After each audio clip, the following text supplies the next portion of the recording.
Welcome back. Let's talk about something that really matters because, interest rates, they are dependent on individual people. And let's get into a little bit of a breakdown for you. So thank you very much for joining me, and let's jump in.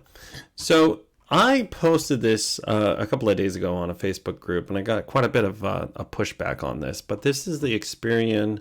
This is an article by Experian, and it breaks down the average FICO score by generation.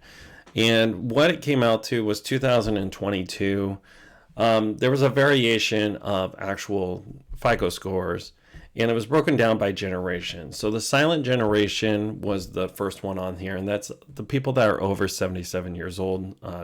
Statistically, on average, they have a 760 credit score. Now, the possible score is out of 800, just so you have an idea what you're looking at, and anything above 700 is good. Baby boomers, the 59 through the 76 range, this is my parents, is at 742. The Gen Xers, they're right below that. You're at 706. And then millennials, and this is the one that I was actually wanting to make sure that I did this for, but the millennials right now are on average 687.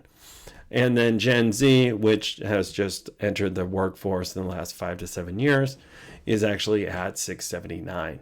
So people ask me all the time, they're like, hey, Victor, why don't you own yet? Well, this is specifically something that I want to point out to you is the interest rates by age range.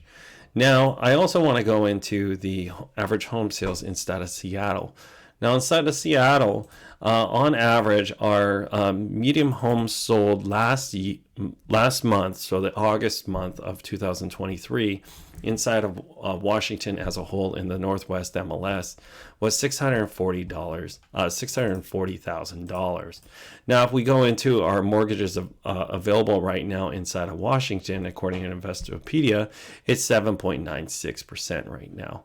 Now, let's go into our average mortgage rates, and we're going to put in specifically someone like me as a millennial. I'm just going to use the millennial score on this, the 687 range, and then we're going to go to the $640,000 range roughly. So let's just do 600, and I don't have $120,000 to throw down on this, so let me just use a 10%.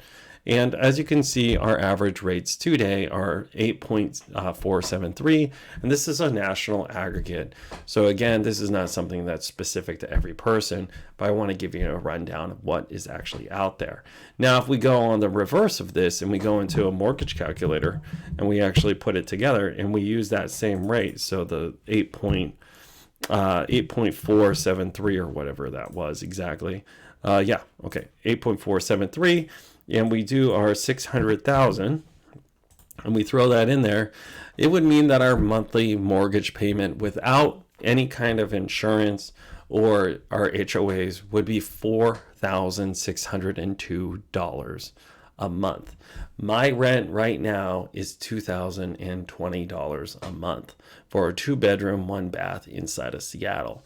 If I was to turn around and buy that, on average, it would cost me at least $3,800 to $4,600. So as you can tell, when you look at the price to rent right now versus the price to buy, you can see that there's quite a bit of a carry difference there. And this is also one of the issues that's hitting our sellers right now specifically, is because they're not able to actually cover their rent. The rent is not able to cover the cost to carry for the home.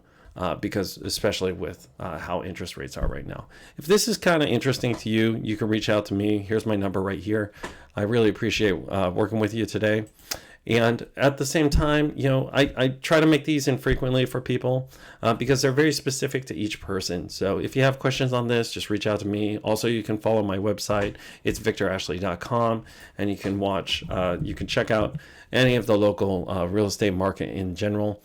And I just wanted to show you it real quick. And as always, it was lovely working with you today. I really look forward to you winning and succeeding, and have a pleasant day.